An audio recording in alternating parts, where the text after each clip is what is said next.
Wash and go. You mean wash and no. Oh no, no. My hair cannot wash and go. No, I don't do those.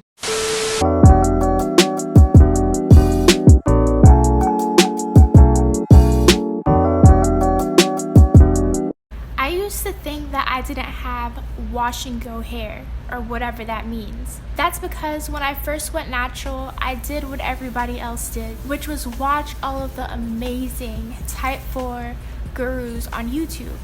And they all pretty much said the same thing, which was protective styles and stretch styles are better, but stay away from wash and goes because wash and goes will have your hair matted, tangled, give you single strand knots, and your hair will fall off. So I stuck to my braid outs, and every now and again I would do box braids, and my hair was fine. But after my second big chop, I stepped away from YouTube, not on purpose. It just happened that way because my hair was so short that I didn't need any tutorials to learn how to do it because I barely had any anyway. After stepping away from YouTube, I had my TWA and I had to do a wash and go because it wasn't long enough to do any twist out or braid out or anything. So I just did a wash and go. But as my hair grew out to shoulder length and where it is now about armpit length, I kept going back to wash and goes. Doing wash and goes for so long, I realized there's plenty of reasons why wash and goes are now my go-to. So I'm gonna kind of walk you through what I do in a wash and go and why each step promotes length retention. So first, I love wash and goes because my hair is most hydrated when I do wash and goes back to back. That's because even though my hair can last 7 or more days in a wash and go, I find myself redoing my hair every 4 to 5 days. Redoing my hair meaning I'm re-wetting my hair, co-washing, or just regular washing my hair. And we all know that water is hydration and our hair loves to be hydrated.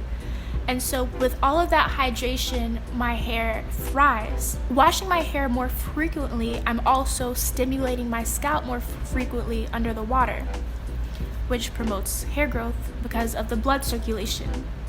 But even if I do wait 7 days to redo my wash and goes still keep my hair more hydrated because when my hair is in a wash and go, I'm not running away from water. Because in other styles, I run away from water because I don't want my hair to revert. But in a wash and go, my hair is already reverted in a sense. So there's no need to run away from the moisture that my hair loves. And that brings me to my first step of what I do in a wash and go when I'm actually styling it is I add a ton of leave-in conditioner. In my wash and goes, my hair is thoroughly moisturized because I add tons of leave-in conditioner to small sections.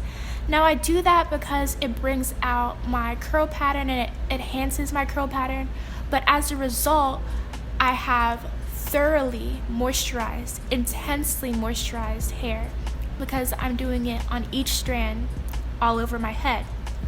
And with that moisture, my hair is lubricated, so it's less likely to break off. So after I do my leave-in conditioner, I always go in with a styler. Now I either use a cream styler or a gel as a styler, but either way I use a styler just because it holds my hair in place until I'm ready to redo my hair. Yeah, it holds the style and it gives it longevity. But as a result, it protects my hair. Like, let's say, for instance, a gel cast. Now, for those of you who don't know, a gel cast is that layer, that hard layer kind of, that you get after your hair dries from gel. So that gel cast is like a shell that acts as a shield to the environment. Think about having a shell around your hair. I mean, it's literally protecting my hair from breakage.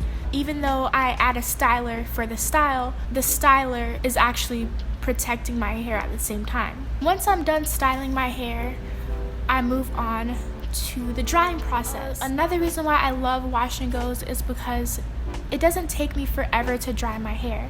Now if I let it air dry, then yes, it'll take me forever to dry. With my wash and goes, I'm able to sit under my bonnet dryer and it can dry very quickly. So we all know that once your hair dries when you're doing a wash and goes, it's gonna shrink up. Now, this is the part where everybody's scared of, this shrinkage that you get from a wash and go. But you can always stretch your wash and go if you want to. Most of the time, I don't purposely stretch my wash and go. My hair right now is pretty stretched because it's old hair. But on the first day, I don't intentionally stretch my wash and go. And that's because shrinkage, contrary to popular belief, actually helps my hair retain length. And there's a few reasons for that. One of the reasons is because when my hair is shrunken up, it's not going to be rubbing on whatever fabric, whatever clothes I'm wearing, so it's less friction, which is less breakage. Another reason I love shrinkage is because when my hair is, let's say my hair is stretched and it gets snagged, it's not going to have much room to keep going. Like, if my hair is stretched and it snags, it's just going to break off. But if my hair is shrunken and it snags, it has that elasticity, so it can bounce back instead of breaking off. When my hair is shrunken, it tends to clump together more. And so when my hair is together, it's more protected than, let's say, a single strand. Now, what is going to be more prone to breakage? A single strand, a stretched piece of hair, or clumped, shrunken hair? That's just my take on shrinkage and wash and goes, but of course, there's several ways to stretch your wash and goes. So moving on, your wash and go's done, your hair is dry, now it's time to go to sleep. Now, another reason why I love wash and goes is because I don't have to add any tension to my hair when I'm ready to go to bed. There's several ways to preserve your wash and goes. I'll probably do a video on that later on, but whatever way I choose to preserve my wash and go, I don't have to tug my roots, pull my edges, or anything like that. In the morning, when it's time to take it out, wash and goes require so little manipulation that I can just shake, sometimes spray, and go. Like, there's no need to undo, nothing, just shake and go. Wash and goes are good because there's low manipulation. You preserve it at night, you take it out in the morning, it's good to go.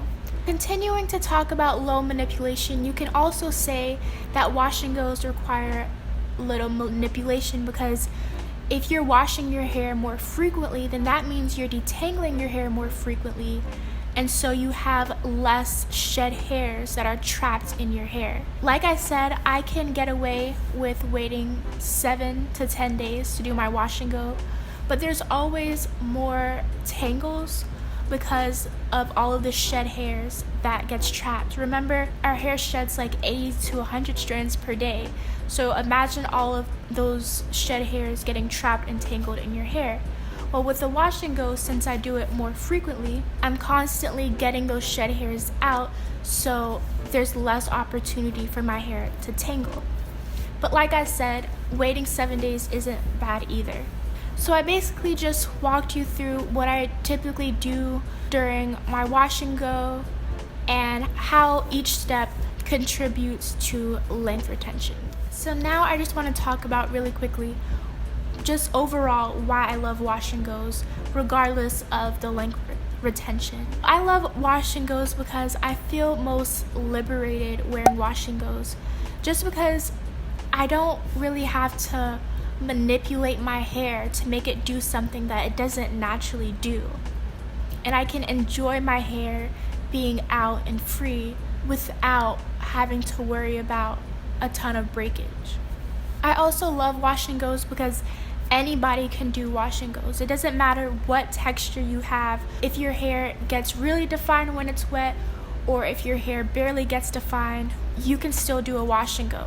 With that being said, everybody can do a wash and go, but every wash and go is different.